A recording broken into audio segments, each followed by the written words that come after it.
અને અરવલ્લીના શામળાજીમાં પણ જન્માષ્ટમીની ઉજવણી કરવામાં આવી રહી છે। વહેલી સવારથી જ ભક્તો મંદિરે દર્શન માટે પહોંચ્યા છે। કાળિયા ઠાકોરના દર્શન કરી ભક્તોએ ધન્યતા અનુભવી। દિવસ દરમિયાન વિવિધ મનોરથની ઉજવણી કરવામાં આવશે।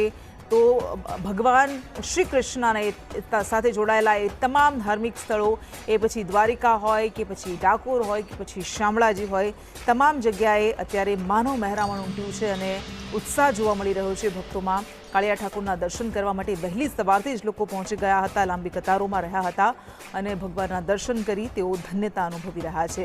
દિવસ દરમિયાન આજે વિવિધ મનોરથની ઉજવણી કરવામાં આવશે અને તમામ લોકો રાહ જોઈ રહ્યા છે કે ક્યારે મધરાતના 12 વાગશે અને તેઓ શ્રી કૃષ્ણ જન્મોત્સવની ઉજવણી કરશે।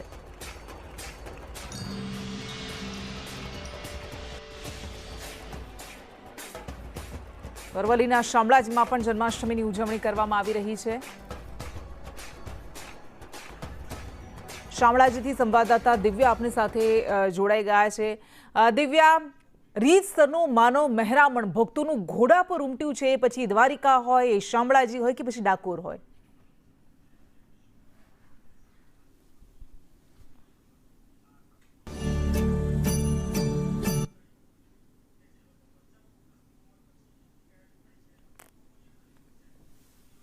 સવારથી ભક્તોનું ઘોડાપુર છે તે ઉમટેલું નજરે પડી રહ્યું છે। શામળિયા શેઠની પૂજા અર્ચના કરવા માટે અને જન્માષ્ટમીના પર્વ પર કાળિયા ઠાકરની એક નજર અહીંયા ભક્તો ઉપર પડે તે માટેથી લઈને અરવલ્લીની ગિરિભાડાઓમાં આવેલા આ સુંદર શામળિયા શેઠના દર્શન કરવા માટે ભક્તોનું માનવ મહેરામણ છે તે વહેલી સવારથી અહીંયા ઉમટેલું નજરે છે તે પડી રહ્યું છે।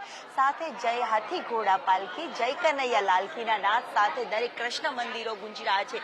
જ્યારે શામળાજી મંદિરમાં પણ વહેલી સવારથી ભગવાનનો તો વિશેષ શણગાર આજના દિવસે કરવામાં આવ્યો છે। સોનાના સુંદર અલંકારો, વસ્ત્ર પણ ભગવાન કાળિયા ઠાકરે ધારણ કર્યા છે અને આજના દિવસનો દર્શનનો લાહવો લેવા માટે ભક્તોનું માનવ મહેરામણ છે તે અહીંયા ઉમટેલું નજરે છે તે પડી રહ્યું છે અને આજના દિવસના દર્શનનો લાહવો છે તે લેવાનો ભક્તો ક્યારેય ચૂકતા નથી। ક્યાંથી આવ્યા છો અને આજના દિવસના દર્શનનો લાહવો કેટલી ખુશી અનુભવ? બહુ જ ખુશી છે, જન્માષ્ટમીના દિવસે અમે દર્શન કરવા આવ્યા એટલે જરૂર। એટલે દર્શનાર્થીઓની જે ભીડ છે, આજના દિવસનો દર્શનનો લાહવો ભક્તો માટે અનેરી ખુશી।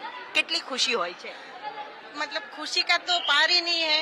अभी भगवान के मतलब जन्म के मतलब महोत्सव पे इतनी भीड़ है, इतना सजावट इतनी अच्छी हुई है, इनके मतलब दर्शन करना मतलब क्या कह सकते हैं, खुशी का पार ही नहीं है। अलग अलग स्वरूप है, आपको कौन से स्वरूप पे भगवान पसंद है? मुझे तो नारायणी पसंद है, उनके बाल रूप ज्यादा पसंद है क्योंकि हम वैष्णव है, इसलिए हमारे क्या है बाल गोपाल, लड्डू गोपाल जो होते हैं उनके हम अनुयायी हैं। इस हिसाब से मुझे लड्डू गोपाल बहुत अच्छा है। લડ્ડુ ગોપાલને કોઈ પૂજવા માટે આવે છે કોઈ? આમ તો ભગવાન શામળિયા શેઠ છે જે વિષ્ણુ સ્વરૂપે અહીંયા વિરાજમાન છે અને ભક્તોનું માનવ મહેરામણ હૈયેથી હૈયું દડાય તેવી ભીડ જોવા છે તે મળે છે। આજના દિવસના દર્શનનો લાહવો ભક્તો કેટલી ખુશી અનુભવતા હોય છે? આજે કૃષ્ણ જન્માષ્ટમીના દિવસે અમે અહીંયા કને આશીર્વાદ લેવા આવ્યા છીએ। એકદમ આનંદ થાય છે, બધાને આનંદ થાય। આજનો દિવસ ખૂબ જ સારો છે। આજના દિવસનો દર્શનનો લાહવો, ભગવાનની એક ઝલક ભક્તો માટે કેટલી મહત્વની? બહુ જ મહત્વની છે। આજનો દિવસ રળિયામણો છે, શ્રી કૃષ્ણ જન્મ એટલે આનંદોત્સવ। આનંદ ઉત્સવનું પર્વ અને કૃષ્ણ જન્મોત્સવ એટલે હાથી ઘોડા પાલખી, જય કનૈયા લાલકીના નાદ સાથે અહીંયા મંદિરો છે તે ગુંજ્યા છે। સાથે જ કૃષ્ણ મંદિર એટલે કે શામળાજી ખાતે ભગવાન વિષ્ણુ સ્વરૂપે બિરાજમાન છે।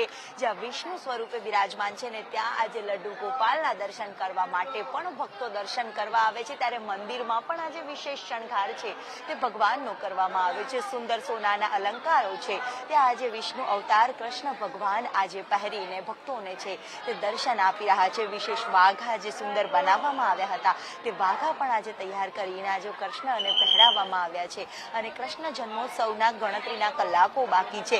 અર્ધરાત્રિએ જ્યારે કૃષ્ણ જન્મોત્સવ ઉજવવાનો છે ત્યારે અત્યારથી જ માનવ મહેરામણ છે તે ભક્તોનું ઘોડાપુર છે તે અહીંયા દર્શન કરવા માટે ઉમટેલું નજરે છે તે પડી રહ્યું છે અને ભગવાનની એક ઝલક ભક્તો ઉપર પડે અને આજના દિવસનું કહેવાય છે કે જન્મોત્સવ ઉજવાય તે પહેલાના જ દિવસોથી ભક્તો છે તે અહીંયા કાળિયા ઠાકરના દર્શન કરવા માટે પહોંચતા હોય છે અને એ જ દર્શનનો લાહવો લેવા માટે ભક્તો છે તે દૂર દૂરથી અહીંયા આવેલા નજરે છે તે પડી રહ્યા છે અને ભક્તોનું ઘોડાપુર છે તે પણ અહીંયા ઉમટેલું નજરે છે તે પડી રહ્યું છે. રંગે ચંગે જન્માષ્ટમીના પર્વની દરેક મંદિરોમાં, દરેક કૃષ્ણ મંદિરોમાં વહેલી સવારથી માનવ મહેરામણ ઉમટેલું નજરે પડી રહ્યું છે.